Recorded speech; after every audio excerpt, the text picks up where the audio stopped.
ఎన్టీఆర్ జిల్లాలో ఇప్పుడు ఆ ఫ్యూయల్ సప్లై మానిటర్ చేస్తున్నాము. మార్నింగే హెచ్పిసిఎల్, బీపీసీఎల్ అలాగే ఐఓసీఎల్ సెంట్రల్ సప్లై స్టేషన్ కూడా వెళ్ళి వచ్చాము.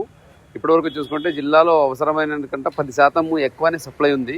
కానీ బయ్యింగ్లో చూసుకుంటే 25 నుంచి 30% ఎక్కువ బై చేస్తున్నారు. చిన్న ఎగ్జాంపుల్, ఇప్పుడే వెళ్ళి మన ఒక బైకర్తో మాట్లాడితే జనరల్గా ఆయన 200 రూపాయలు కొట్టించే అతను ఈరోజు 500 రూపాయలు కొట్టించాలనుకుంటున్నాడు. ఎందుకంటే సార్ తగ్గిపోయిందని చెప్తున్నారు అంటున్నారు. అంటే ఈ సోషల్ మీడియా వల్ల లేదా ఈ ప్రైస్ పెరుగుతుందనే అపోహంతో చాలామంది ఎక్కువ వేయించుకుంటున్నారు. దానివల్ల ఎవరికైతే అవసరం ఉందో వాళ్ళకి షార్టేజ్ వచ్చే అవకాశం ఉంది. ముఖ్యంగా ఇప్పుడు అగ్రికల్చర్ యాక్టివిటీస్ జరుగుతున్నాయి, హార్వెస్టింగ్ జరుగుతూ ఉంది.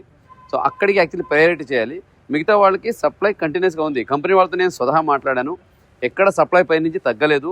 ఎంత కావాలని ఇంకా 10% ఎక్కువనే ఇస్తున్నారు. కాబట్టి దయచేసి ప్రజలందరికీ నా విన్నపం ఒకటే, సప్లై సఫిషియెంట్గా ఉంది. మీరు ప్యానిక్ అయిపోయి ఎక్కువ తీసుకోవడము, ఎక్కువ దాన్ని నింపుకోవడము, ఓవర్ ట్యాంక్ చేసి పెట్టుకోవడము, బాటిల్లో తీసుకెళ్ళి స్టోర్ చేసి దయచేసి చేయకండి. మీకు ఎంత అవసరం ఉన్నా అది ఇవ్వడానికి సిద్ధంగా ఉన్నాము. కానీ ప్యానిక్ బయింగ్ అవసరం లేదు. ఎన్టీఆర్ జిల్లా వరకు అయితే ఎన్టీఆర్ జిల్లా నుంచి కొండపల్లి నుంచి దాదాపుగా చుట్టుపక్కల ఉన్న 10 జిల్లాలకి పంపించే కెపాసిటీ మన దగ్గర ఉంది. అంటే ఇక్కడి నుంచి అన్ని జిల్లాలకి వెళ్తాయి కాబట్టి ఇక్కడ ఎప్పటికీ కొరత రాదు.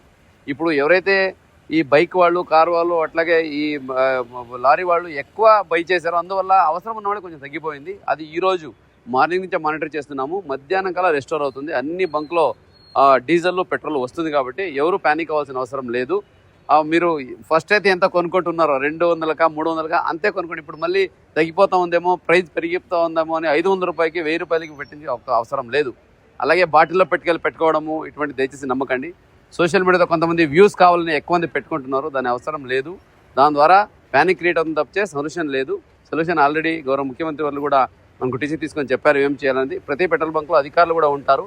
అగ్రికల్చర్ రైతులకు కావాల్సిందంతా ఎంతైనా ఇవ్వడానికి సిద్ధంగా ఉన్నాము. సప్లై కూడా ఉంది.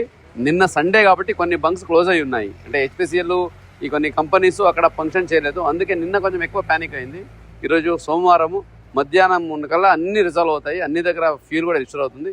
ఎవరు ప్యానిక్ అవ్వాల్సిన అవసరం అయితే అసలు లేదు. ఎన్టీఆర్ జిల్లాలో ప్రొడక్షన్ను అలాగే మనకు వేరే జిల్లాలు కూడా సప్లై చేసిన కెపాసిటీ మన దగ్గర ఉంది. కాబట్టి దయచేసి ఎవరు ఆందోళన చెందకండి ఈ సందర్భంగా తెలియజేసుకుంటున్నాను.